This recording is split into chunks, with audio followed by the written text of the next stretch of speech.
Hello दोस्तों, मेरा नाम है करण और आप सुन रहे हैं स्टोरी क्राइम की। उम्मीद करता हूं आप सभी अच्छे होंगे। बीजापुर के शिविरपारा के निवासी फूलचंद कड़ियामी दोपहर के वक्त सीधे थाने पहुंचे। उनके चेहरे पर चिंता और घबराहट साफ झलक रही थी। थाने पहुंचते ही उन्होंने कांपते हुए पुलिस को जानकारी दी। 2024 को जो मृतिका है सरस्वती कोड़ामी, उसका भाई फूलचंद कोड़ामी थाना बीजापुर आया था और सूचना दिया कि इसकी जो बहन है उसी दिन हमको रोपा लगाने गई हुई थी। साहब, मेरी बड़ी बहन सरस्वती कड़ियामी वो सुबह 6:30 पर अकेली घर से खेत के काम के लिए निकली थी, लेकिन अब तक वापस नहीं आई है। मैंने हर जगह खोजबीन की, लेकिन बस जंगल के पास उसका चप्पल और झोला मिला है। फूलचंद की बात सुनते ही पुलिस तुरंत हरकत में आ गई। मामला गंभीर था और समय बर्बाद करने का सवाल ही नहीं था। पुलिस टीम ने फूलचंद और उसके परिवार के साथ मिलकर घटनास्थल पर सर्च ऑपरेशन शुरू कर दिया। वहां पहुंचते ही उन्हें सरस्वती के झोले और चप्पल के पास खून के धब्बे दिखाई दिए। सभी का दिल तेजी से धड़कने लगा। माहौल में डर और बेचैनी थी। जैसे जैसे पुलिस टीम सर्च कर रही थी, एक खौफनाक मंजर सामने आया। रास्ते से लगभग 100 मीटर की दूरी पर एक नाले के पास सरस्वती का शव उल्टे मुंह लटका हुआ मिला। वो दृश्य किसी के लिए भी सहन करना मुश्किल था। कंधे से लटकी सरस्वती के शव को देखकर फूलचंद और परिवार के लोग फूट फूट कर रोने लगे। पुलिस की नजरें हर छोटी बड़ी चीज पर टिक गईं।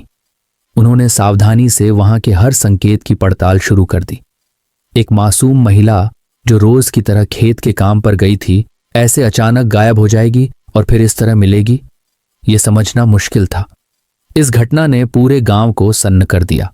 सरस्वती की यह दर्दनाक मौत हर किसी को सोचने पर मजबूर कर गई कि आखिर किसी ने एक निरीह महिला के साथ ऐसा क्यों किया। पुलिस ने उस क्षेत्र में जांच और तेज कर दी और हर सुराग को एक मंझे हुए शिकारी की तरह परखा। इस दुखद घटना ने एक बार फिर से सबको यह सोचने पर मजबूर कर दिया कि कैसे कभी कभी हमारी छोटी छोटी दुनिया में भी बड़े बड़े रहस्य छिपे रहते हैं।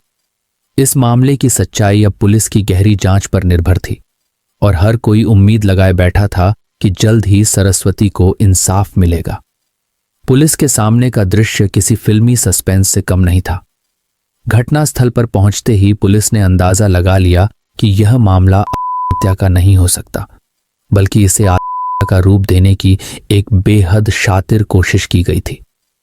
पुलिस ने तुरंत शव का पंचनामा किया और पोस्टमार्टम के लिए भेज दिया। पोस्टमार्टम के दौरान जैसे ही डॉक्टरों ने फंदा हटाया, उनका शक यकीन में बदल गया। सरस्वती का गला रेता गया था और इस हत्या को रंग देने के लिए बड़ी चालाकी से उसका शव फंदे से लटका दिया गया था। डॉक्टरों ने भी इसे हत्या करार दिया। अब मामला और भी गंभीर हो गया था। पुलिस को यह यकीन हो गया था कि इस खौफनाक घटना को किसी जान पहचान वाले ने ही बहुत सोच समझकर अंजाम दिया है। लेकिन पुलिस के लिए रास्ता इतना आसान नहीं था। घटनास्थल एक घने जंगल के बीच था जो नक्सल प्रभावित इलाके में आता था। वहां न कोई सीसीटीवी कैमरा था, न ही मोबाइल नेटवर्क ठीक से काम कर रहा था। इसने पुलिस के लिए मुश्किलें और बढ़ा दी। जांच के दौरान पुलिस ने सरस्वती के जीवन का बारीकी से अध्ययन किया, लेकिन उसकी जिंदगी में कुछ भी ऐसा नहीं मिला जो किसी बड़ी साजिश की ओर इशारा करता हो। हालांकि एक अजीब बात सामने आई। सरस्वती का भाई फूलचंद घटना के समय के आसपास उसी रास्ते से कई बार गुजरा था। यह तथ्य पुलिस को सोच में डाल गया। पुलिस ने आसपास के लोगों से भी पूछताछ की, लेकिन हैरानी की बात यह थी कि उस सुबह उस रास्ते से कई लोग गुजरे थे, पर किसी ने कुछ संदिग्ध नहीं देखा या सुना। मामले को सुलझाने के लिए पुलिस ने हर संभव तरीका अपनाया। 500 से अधिक कॉल रिकॉर्ड्स की जांच की गई और 200 से अधिक लोगों से पूछताछ की गई। इसके बावजूद कोई ठोस सुराग हाथ नहीं लगा। पुलिस के सामने एक अनसुलझी गुत्थी थी और सभी की नजरें इस पर टिकी थीं कि क्या पुलिस इस रहस्य को सुलझा पाएगी और सरस्वती को इंसाफ दिला पाएगी। मामले की गंभीरता को देखते हुए बीजापुर के पुलिस अधीक्षक डॉ. जितेंद्र कुमार यादव ने विशेष टीम बनाने का निर्णय लिया। इस टीम का नेतृत्व उप पुलिस अधीक्षक तुलसीराम लेकाम कर रहे थे, जबकि मार्गदर्शन में अति पुलिस अधीक्षक वैभव बैंकर और अति पुलिस अधीक्षक चंद्रकांत गवर्ना थे। टीम में 2 निरीक्षक 8 उपनिरीक्षक और 15 जवान शामिल थे। पूरे मामले पर खुद पुलिस अधीक्षक नजर बनाए हुए थे। इस विशेष टीम की लगातार मेहनत और सूझबूझ से आखिरकार कुछ सुराग हाथ लगे। इन सुरागों के आधार पर टीम ने पदड़ा निवासी नंदू मांझी और उसके बड़े भाई मंगल मांझी को हिरासत में लिया। पूछताछ के दौरान दोनों शातिर अपराधी पुलिस को गुमराह करने की कोशिश करते रहे, लेकिन अंत में उन्होंने अपने अपराध को कबूल कर लिया। नंदू मांझी ने खुलासा किया कि उसका रिश्ता पहले सरस्वती कड़ियामी से तय हुआ था, लेकिन सरस्वती ने उसे अपमानित कर शादी से इनकार कर दिया था। इस घटना से नंदू का समाज में मजाक बन गया और उसकी शादी कहीं और भी तय नहीं हो पा रही थी। इस अपमान ने उसके दिल में गुस्सा भर दिया और उसने ठान लिया कि वह सरस्वती से बदला लेगा। उसे पता चला कि सरस्वती पिछले कुछ दिनों से रोज सुबह अकेली सागवाही खेत रोपाई के काम के लिए जा रही थी।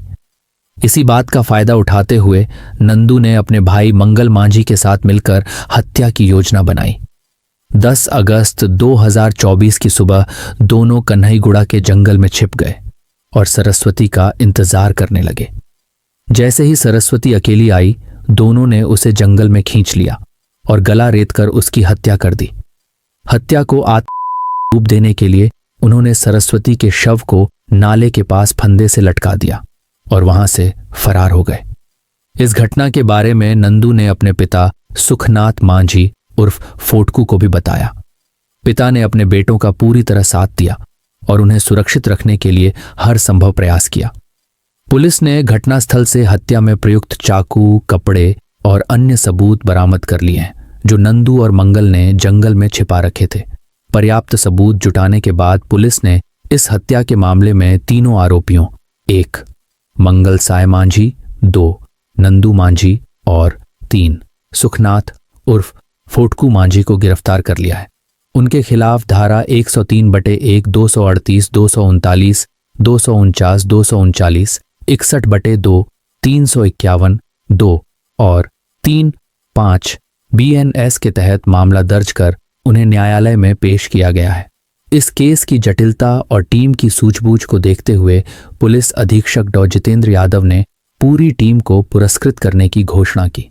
इस टीम में शामिल सभी अधिकारी और जवानों का हौसला बुलंद था और यह मामला उनकी सूझबूझ और मेहनत का जीता जागता उदाहरण बन गया।